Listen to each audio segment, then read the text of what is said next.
మొరటోడు అని వాళ్ళు వీళ్ళు ఎన్నెన్ని అన్న పసి పిల్లవాడు నవ్వాడు.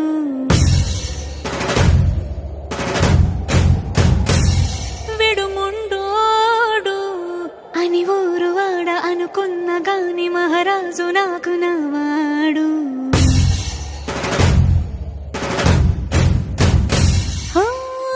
మాట పెడుసైనా మనసులో వెన్న రాయిలా ఉన్నవాడిలోన దేవుడెవరికి తెలుసును నాకన్నా.